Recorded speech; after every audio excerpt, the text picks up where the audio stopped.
Go. Okay, so first of all, I want to thank all of you for coming tonight and taking a half an hour out of your life to learn about your health. You guys are in a minority because a lot of people will not do that. Come on in. True. So, Hang on just a minute. so and get your chairs. we're gonna talk about a lot of different things tonight, but I'm gonna be upfront with you right away. I have an Walk agenda around the for front and tonight, get your chairs.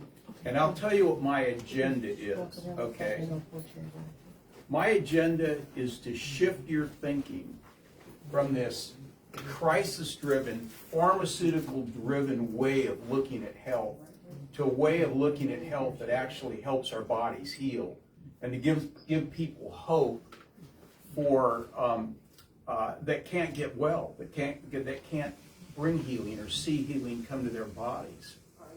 So people in our culture are pretty much running everywhere. They're running helter-skelter, looking for healing, looking for health. The pharmaceutical industry has convinced us that the more drugs we take, the more pharmaceuticals we take, the healthier we're going to be. But in spite of massive medical intervention, massive pharmaceutical intervention, we have the sickest, most overweight, most depressed, most infertile culture in the history of mankind. So we're going to look at a different way tonight, a different way of looking at health, okay? We're going to look at a way that actually brings people hope. Now, in these Tuesday night talks, I've talked about a lot of things.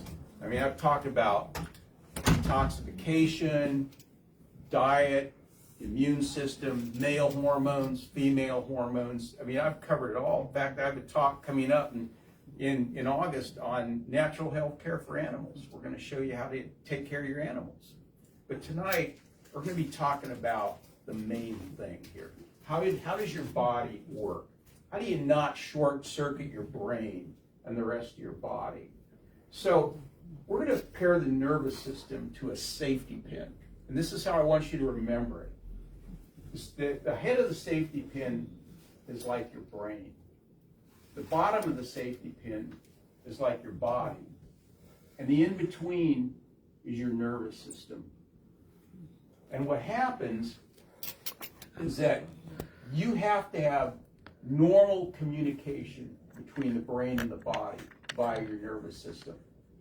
All primary care doctors who care for people with the primary intention to enhance and express life know this. And when you have a subluxation, which I'll explain in a little bit what that is, that literally starts to unhook your brain from your body, and you cannot be healthy in that situation. So this is not some sort of ideology that I came up with as a chiropractor. This is a biological law, a biological fact. It's not my opinion. Okay, you can read about this in physiology and neurology textbooks. The body sends messages to the brain, letting it know what it's experiencing. Okay? Anybody ever touched a hot stove? Yeah. Your brain knows pretty fast what's going on. Okay? What happens, by the way?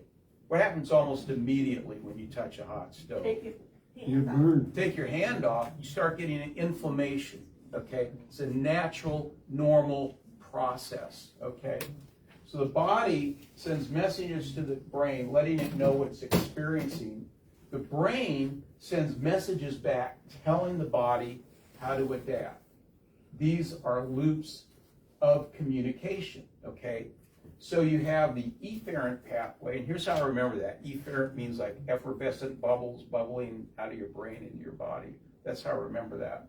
So you have the efferent pathway, which is your brain communicating with your body, and the afferent pathway, your body communicating with your brain. And these pathways have to be intact in order to be healthy. Now, anyone who doesn't understand this or know this before implementing or administering a diagnosis is violating one of the fundamental laws of life. So how important is the nervous system to your body? Let's look at three scenarios. Bad scenario number one, The French developed the guillotine. What happens when the head is severed? Die instantly, okay? Why do they die? Why? Yeah, because you need that information, that electrical energy from your brain every single millisecond of your life. You cannot live at all without that energy from your brain to your body. You cut the head off, you cut the energy off, you die instantly, okay? French found that out. Just cut the head off, you die, okay? What about oxygen? How long can you live without oxygen? Maybe 2 minutes, 3 minutes at the most if you're a Navy SEAL, okay? Okay, which I'm not. What about water? How long can you go without water? A week. Yeah, a week, maybe 7 days, okay? So if you're well hydrated. How about food? 2 hours. Man, you get hungry real easy, don't you? 30 days. What? 30 days. Okay, you get the average person can go 60 days without food. The average obese male can go a year without food. Sadly. What? Really? Yeah, yes. But you need water in the meantime. You need water. Okay. We're just talking food here. But you can't go for a second without the nerve supply, the energy from the brain to the body. So let's look at bad scenario number 2. Partial severing of the nerve supply from the brain to the body. This is what happened to Christopher Reeve. So he got a partial severing of his spinal cord when he had that horse accident, and he was paralyzed from the neck down. Okay, not a good situation. What is bad scenario number 3? This is what we do in our office. We correct subluxations interfering with the nerve supply from the brain to the body. And here's something I want you to understand. A minor subluxation can cut off 60% of the nerve flow to an organ or a muscle. Now, what degree is a minor subluxation? If you held a dime in your hand, that's the amount of pressure it would take to cut off 60% of the nerve flow to an organ. A dime, okay? Now that research, I can tell you who did that research and when it was done. The research was done in 1979 by a Chinese researcher at the University of Colorado by the name of Chung Ha Su. He was the first person ever to really conduct double-blind scientific studies in chiropractic.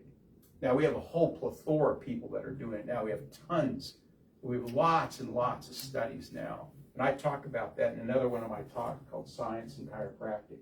So chiropractors are trained to correct subluxations. Now, subluxation in your spine, misalignment causing nerve pressure and nerve interference, will eventually destroy your spine if not corrected. You can see it on x-ray. I could show you x-rays of people like that. So let's look at the brain and how it affects health. So the origins of life is triggered by what happens in our central nervous system, brain and spinal cord. The brain is constantly doing its best to adapt, to help the body adapt to its surroundings. A healthy brain, there's no evidence that a healthy brain can create sickness in the body. And even if you never exercise and the only food you ever eat is junk food, okay, which there are some people out there that do that. I know none of you do that, but some people do, okay? The brain will try and keep your body as healthy as possible so that you can take the next breath. Now, if you only ate junk food, and if you only ate chips and soda, and you never exercised, the brain could only do that for a while, and then it couldn't do it anymore. There's an interesting, I can tell you 2 interesting examples. I'll tell you one. Several years ago, it's probably 20 years ago I heard this. There was this 16-year-old girl in England who one day just collapsed. They took her to the emergency room, and they couldn't find anything wrong with her. They looked, and she didn't have any obvious disease, no aneurysm, no heart attack. So they questioned her mother, and they found out that this girl would eat nothing but chicken nuggets since she was 2 years old. That's all she ate. Well, her brain adapted and couldn't do it anymore, because you can't live off chicken nuggets, okay? Can't do it, okay? Her body finally just gave out. Now, I think they fed her some good whole food, maybe she recovered, but that's what I mean by adaptation. And I'll talk to you in a second, Randy. And so our bodies, regardless of what we eat, our bodies are going to try to adapt. But there's a time when they can't adapt anymore. And that's when you get things like heart attacks and strokes and things like that. The body simply can't adapt any longer. So let's talk about the central nervous system and how it works. It starts with 2 cells, sperm and egg. They divide exponentially. The first thing that forms is what's called the notochord. That's the brain and the spinal cord, the very first things that are formed with the human being. Finally, organs grow off nerves directed by the brain. So the brain is the first thing that's formed, and it actually directs the formation of the rest of the human. And it directs the way the organs develop off the end of the nerve. That's why in that first trimester, it's really, really important that certain pharmaceuticals and toxicity and exposure to toxic chemicals don't happen, because that's when everything is forming, and it all starts with the central nervous system. So the body tries to protect things. We know that. Vital organs protected by the ribs, okay? But the brain and the spinal cord are protected by solid bone. Solid bone is 9 times stronger than steel by weight. So is it a coincidence that our brain and spinal cord are protected in bone? No, it's because it's the most important system in our bodies. So subluxations, this misalignments of the spine that interfere with nerve flow in the body, have been described in 4 different ways. Dysfunctional movement of a joint irritating the nerve. Okay, that's one way to describe it. Inflammation, processes of ligaments and discs and tissue surrounding the nerves. Okay, that's a valid way of looking at it. Outright compression of a disc, and you can see that on an MRI, on some people that have MRIs with a herniated disc. You can actually see the compression of the disc on the nerve. And the 4th way is electromagnetic changes in the body, creating an inflammatory response which changes the tone in the tissue. So all 4 of those are valid, okay? Let's talk about what happens during a chiropractic adjustment. So if we look at what the part of the brain called the prefrontal cortex, this part of the brain is involved in lots of different things in the body: mental health, immune system, inflammation, endocrine, gastrointestinal, sleep, blood pressure, heart rate, attention and focus, all stems from the frontal cortex. Chiropractic adjustments change the processing in the frontal cortex. How do we know that? You think I just kind of made that up, or how do we know that? Research. We have research that absolutely solidly proves this. It's published, that you can find in PubMed, okay? Here's another thing that chiropractic does, and here's all the research papers right here that show that. It changes proprioception in a human being. Now, what does that mean? Proprioception is hand-eye coordination, your ability to know where your body is in space and time. So chiropractic actually improves hand-eye coordination. Now, you'd think the NFL would get a hold of that by now, okay? And maybe they will, all right? But here's all the studies that show that right here. All the studies that have been published that shows how it changes proprioception. So the prefrontal cortex is like the brain's conductor, okay? Conducts everything that goes on in the brain. Chiropractic care affects that in a very positive way. So, scientific evidence proves that people with subluxations, when adjusted, reveal a response that enhances the function of the body and decreases problems, okay? And so, most people come to me because they have pain. Vast majority do. Very, very few people come to me and say, you know, I don't know if my liver's working quite right. Could you check that out and adjust me and see if you know, I don't have many people come to me like that. Okay, but what chiropractic does do is not only can we get rid of pain, but that's not even the issue. The issue is function. Can we make a body function better? What makes a body work better? So chiropractic care actually helps function. So there's 3 ways to look at chiropractic. You ever heard anybody say, I don't believe in chiropractic? Oh, yeah. Yeah, really, yeah. I know. Oh, yeah. You should have been in my shoes back in the 70s when I started chiropractic school. You know, people get in my face, they say, you guys are a bunch of quacks, you know. And you know, it's interesting that they would say that because, you know, how did they know that? I mean, how did anybody know that? Or what brought them to believe that? So here's a second. Chiropractic is only good for pain relief. Okay? Some people believe that, you know. Get rid of my pain, I'm good. I don't need anything else. Or you can look at the third thing. Chiropractic enhances the way my entire body works, and thus the expression of life and organ function. So let me ask you a question. Do you think, just based on what I've said so far, that chiropractic affects the immune system? Yeah, it has to, right. So if you have an immune system issue, would chiropractic most likely help it? Yes. Okay. So if you have a kid that's uncoordinated, you know, clumsy and uncoordinated, based on what I've showed you so far, would chiropractic help that kid? Most likely, yes. Okay, just based on the scientific evidence, absolutely. Okay, so it expresses, chiropractic helps the body function better. Okay, now chiropractic is not designed to make you instantaneously feel better, but it's designed to make you instantaneously heal better. Okay, not everybody that I adjust feels better immediately. Some people don't. Some people it takes days.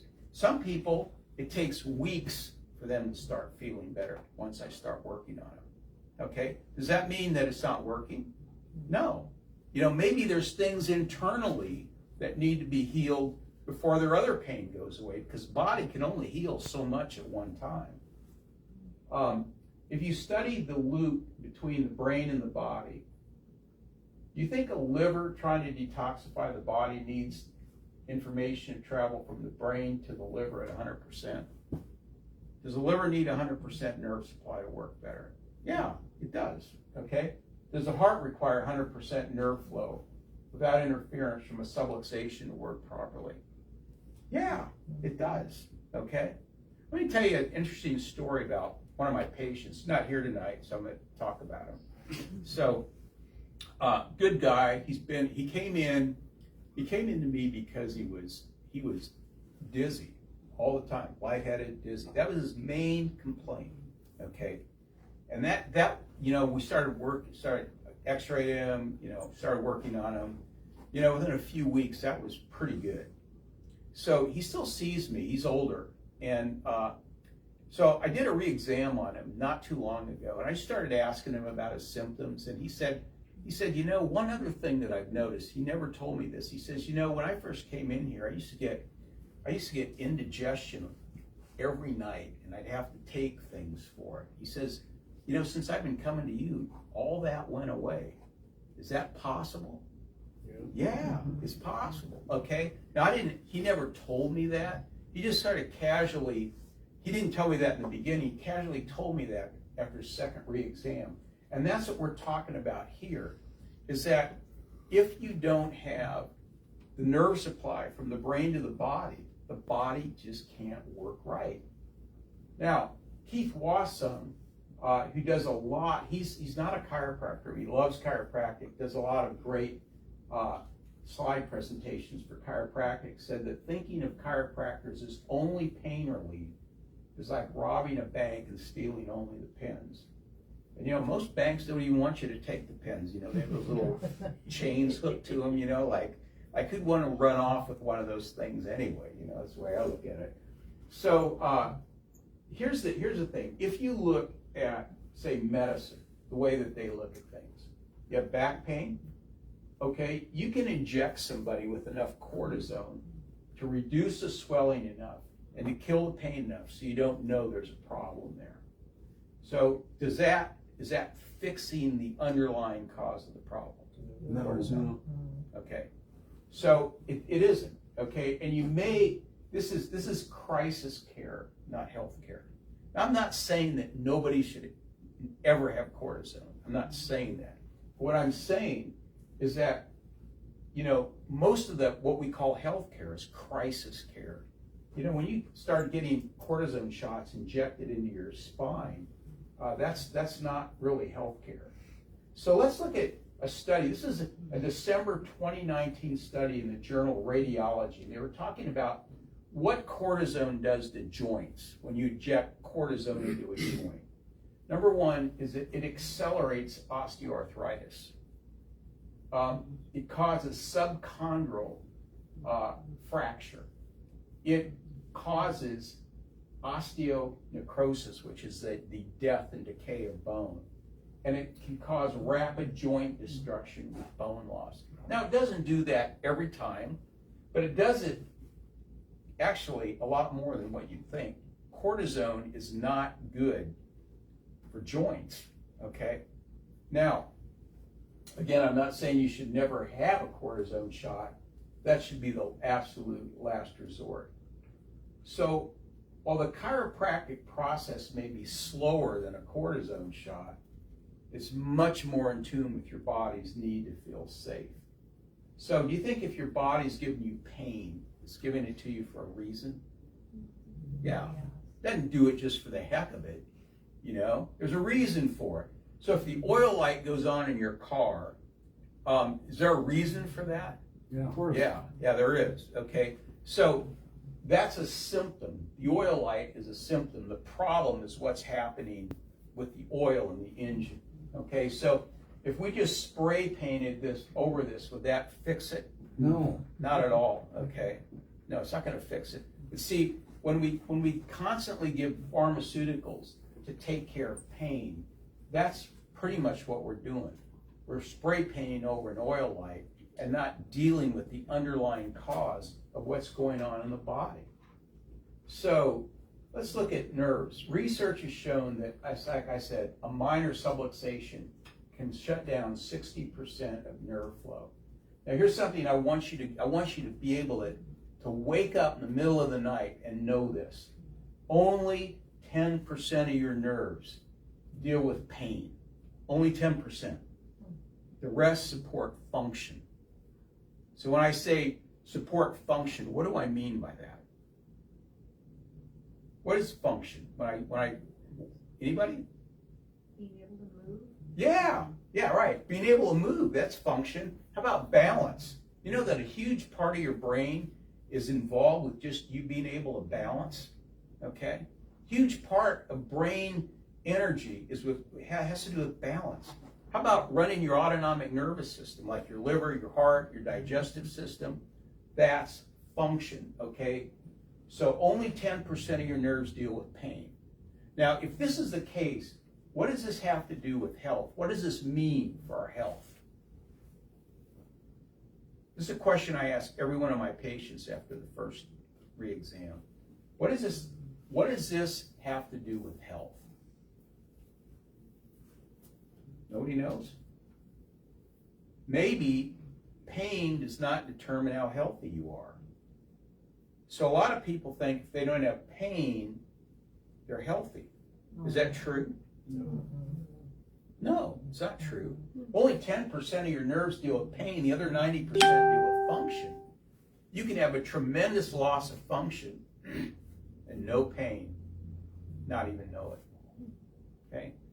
How many of you in here that are patients of mine have ever come in, I don't know if anybody and I've tested your leg strength, and your legs were weak. Anybody? Yeah. Okay. You have, right? Yeah. Okay. So did you know your leg? Did your legs hurt? I mean, were they?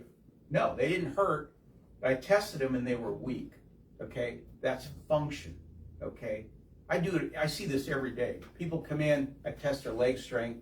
Legs are weak. Man, they're weak as butter. Some of them. They didn't even know it. They didn't need leg pain. It's loss of function. Okay.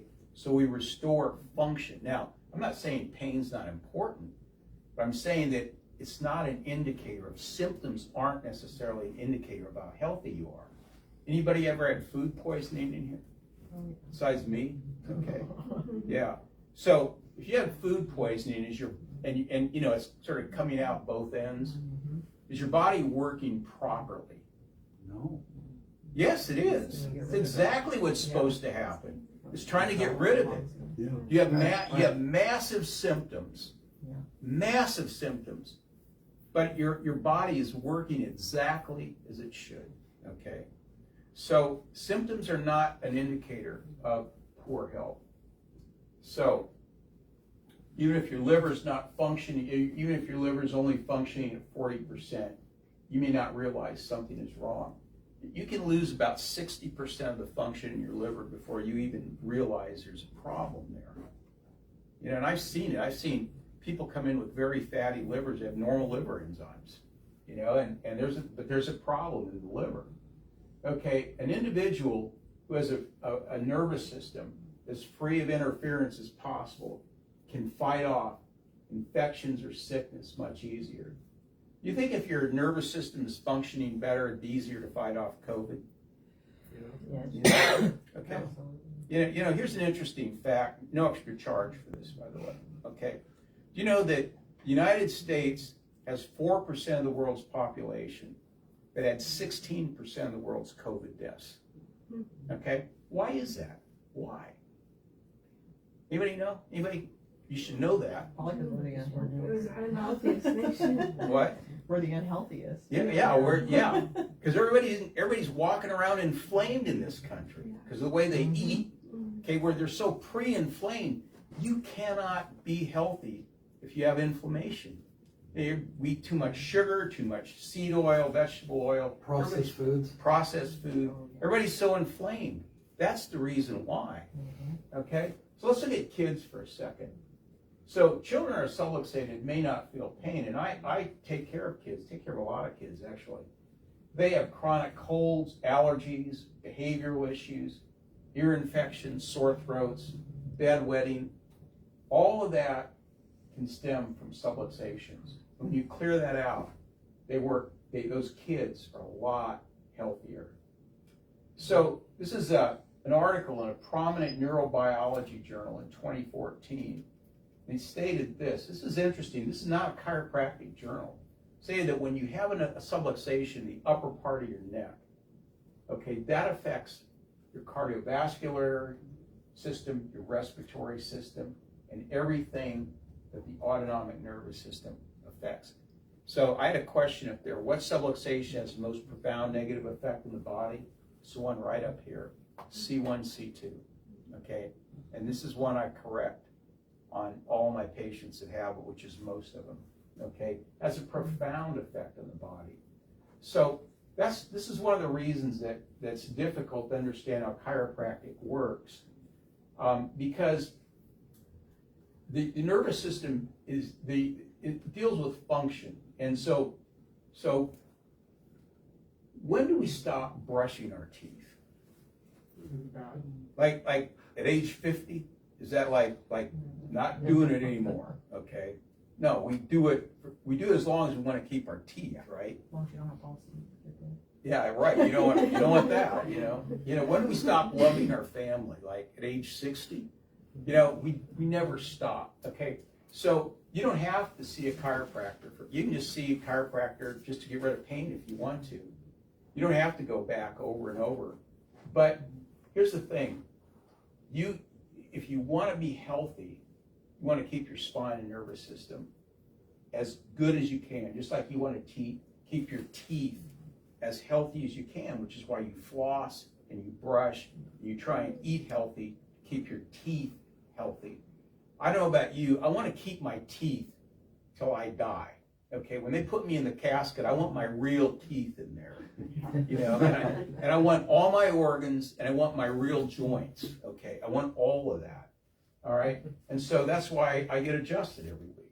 So you don't have to, but there's consequences for a nervous system that starts declining. So here's what I'm going to ask you guys tonight. You probably know people who aren't healthy, right? Are really struggling with their health. You know, and I want you to just think of somebody. Think of a name. You don't have to tell me what it is. But who do you know that's struggling? Because I want to help those people. I want to see if I can help people that aren't healthy, that have not been able to get healthy. I want to try and help those people. And what I do is I offer a complimentary subluxation check for those people. And you can talk to Carmen. And what we do is we do range of motion of the neck, we do leg check, we do postural check because bad posture, bad spine, okay? We do 4 checks just to see, are you a good candidate for chiropractic? Are you a good candidate for our office? Not everybody is. But I just want you to think about what I've talked about tonight. Who do you know that you think might have a nervous system that's not working right, where they've tried all these pharmaceuticals, they've tried everything, nothing's worked? Maybe they had to try what we do at our office. Maybe we can help them. And so we do this at our expense. It's a complimentary subluxation check. It takes about 5 to 10 minutes. Tell people what we found, go, and then if we can help them, I'll tell them, and I'll say this is what we need to do. If I can't, I'll send them someplace where they can get help, or where I think they can get help. So, good, yes. So talking of, is the October 8th, you have emotions and health. Does this have to do with mental health? It has to do with how emotions affect our physical health. Because I mean, with the, today's problems with teens, it's not only teens, depression and what is kind of thing about anxiety or this. Yeah, we'll talk about some of that there. We're going to talk about how emotions tie in with the nervous system and how we can correct that physically and help that physically. So that's what that talk is about. And we have a talk coming up on in a few weeks on natural health care for animals. Okay, so if you want to see how I adjust animals and how you can help your animals, that's good too. So that's all I promise you, I only keep you here half an hour. It's about 3 minutes after. Does anybody have any questions about anything I've gone over? Randy, yes. Yeah, when you were talking about chicken nuggets and all this junk food and how it affects the brain, can't like smoking, vaping, and alcohol affect the brain worse than junk food then? Yeah, I was just giving that example. Yeah, sure it does. Yeah, smoking's worse than chicken nuggets. Yeah, I would agree. It is. Mike? Adjustment, and what have you seen with cognitive function? Adjusting. It depends. If somebody if their cognitive function is declined pretty good, it's hard to turn that around with doing anything, really. It's really hard to turn that around. Now, there's certain tests you can do for brain function, and you can enhance the brain. But once you're on this steep downhill slide, it's pretty hard to just flip that over and turn it around. You can slow it down, but it's more, if they're really on a steep slide, you got to look at things like fatty acids, because that's primarily the brain is a glob of fat. So you need to look at the composition of their fatty acids, vitamin D, things like that as well. And I talk about that in my functional medicine talk. Like, what is functional medicine? I've already done that this year. I'll do that again next year. But once that decline starts, and if it's going downhill pretty fast, it's pretty hard to reverse that. It's real hard to reverse it. Yes. Is Alzheimer's hereditary, or is it Physical, not like what we're talking about. physical primarily. And I do an entire talk on Alzheimer's, on what we know about it and what we know to prevent it. So I don't know if I'd have to look at it and see if, did I do it this year, Carmen, or do I have it? You don't have it on here. Okay, it'll be early next year when I do it. Yeah, I'll do a talk on just that subject. There's a lot of good information out there on that. How to prevent it, all the things that go along with it, yes. Okay, good. Thank you so much. I appreciate it. God bless you guys, and hopefully we'll see you in a couple weeks at my next talk.